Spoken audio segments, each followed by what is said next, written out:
Going beyond the moon, the planetary program in 1965 saw successful completion of the Mariner Mars mission.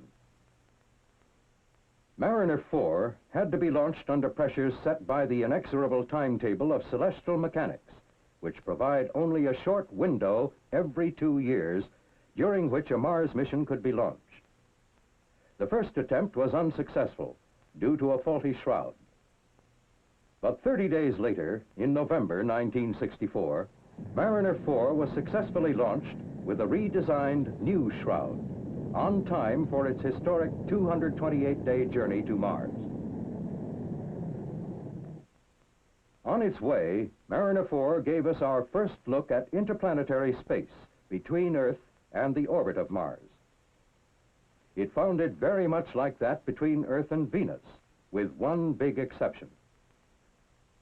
A notable peak in the impact rate of cosmic dust activity was recorded on the monitors of the Mariner project. This and other interplanetary experiments returned almost 20 million such scientific measurements during the course of the flight.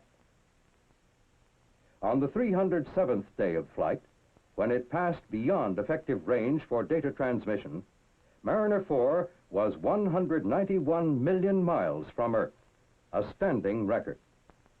It will have a useful life that may extend beyond 1967. As it passed close to Mars, Mariner 4 measured no evidence of radiation belts, such as we have near Earth, and no significant magnetic field. This and the lack of such features as mountain chains suggests that Mars, unlike Earth, may have a solid core. In July 1965, as the crucial flyby approached, tracking stations of the Deep Space Net around the world and the scientists at Mariner Control coordinated the final commands that turned on the cameras. At a range of 10,500 miles, Mariner 4 began to take its pictures. There were 22 in all, and they would cover 1% of the surface of Mars. The picture data were stored on magnetic tape for later playback to Earth.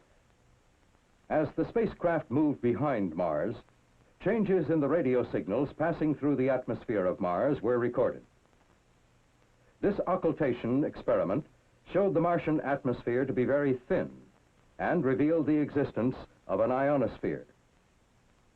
Picture information in digital form started to come in at 6 a.m. Pacific Daylight Time on July 15, 1965. Converted to shades of gray, this is what the first picture looked like. A revelation comparable to Galileo's first view of the moon through a telescope.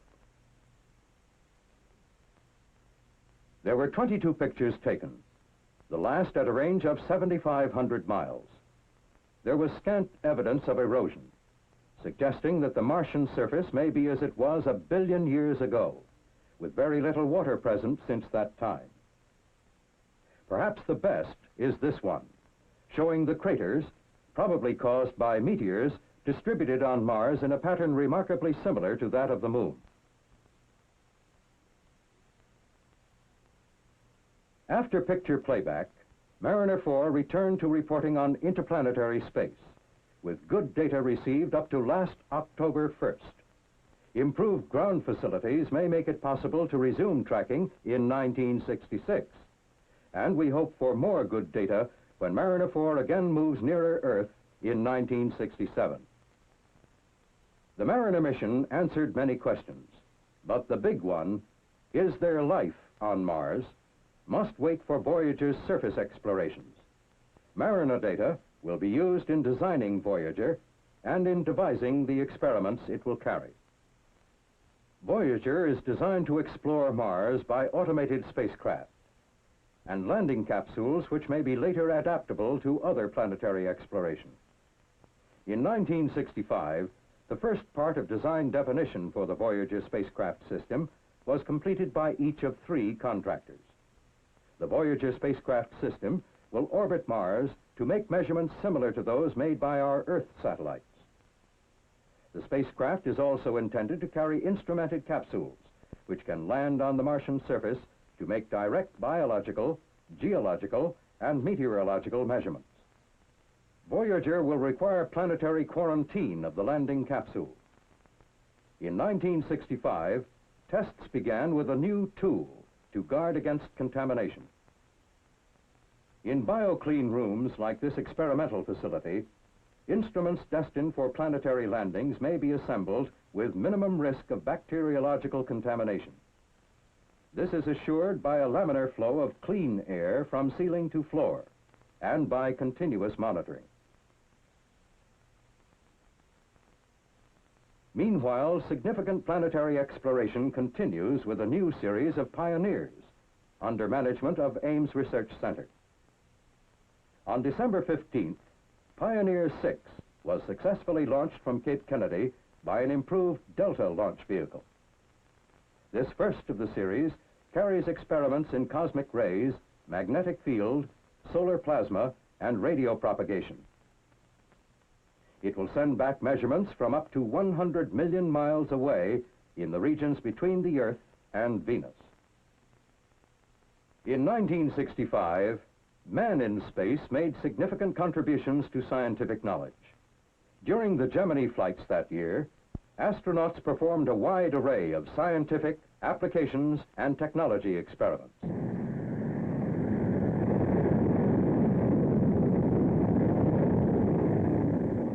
Most spectacular has been the color photography from the Gemini spacecraft.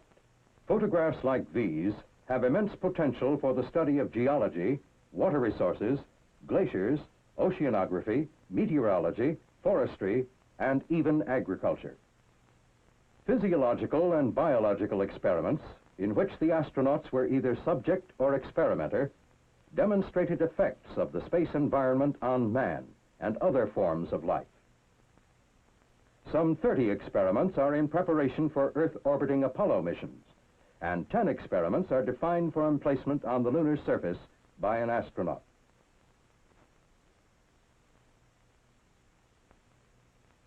These future manned space experiments will require specialized scientific training. In 1965, 5 scientist astronauts were selected and started their training. They are Dr. Owen Garriott, ionospheric physics, Dr. Curtis Michael, nuclear physics, Dr. Harrison Schmitt, geology, Dr. Edward Gibson, engineering physics, and a medical doctor, Joseph Kerwin. Many projects within the complex bioscience program relate to manned space flight, lunar and planetary exploration, or deep space probes. Accomplishments of the bioscience program in 1965 touch upon all of these areas. The first flight model of a biosatellite is now being built and tested.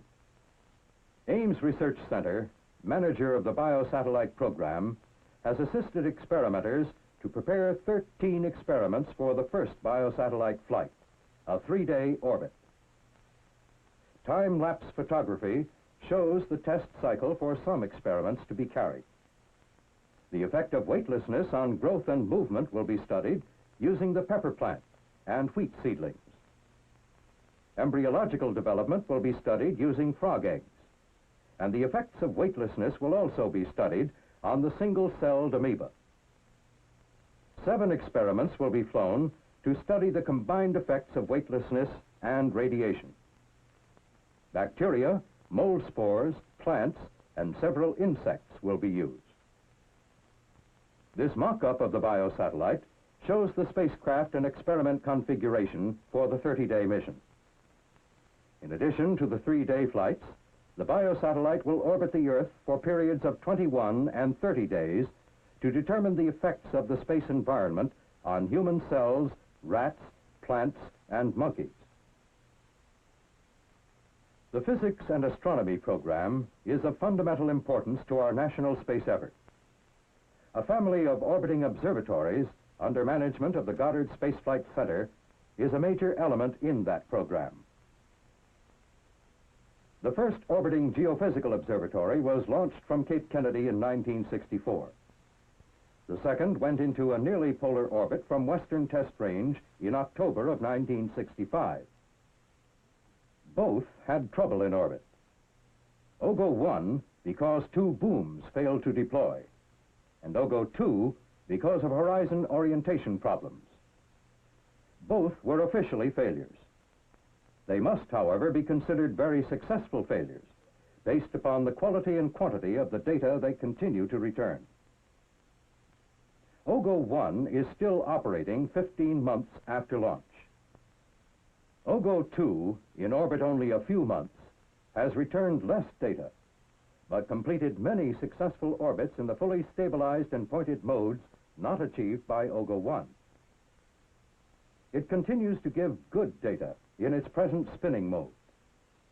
Both OGOs have proven their capability to make a broad spectrum of measurements at the same time in the same place in the previously more or less separated fields of ionospheric, plasma, atmospheric, trapped radiation, and magnetic field research.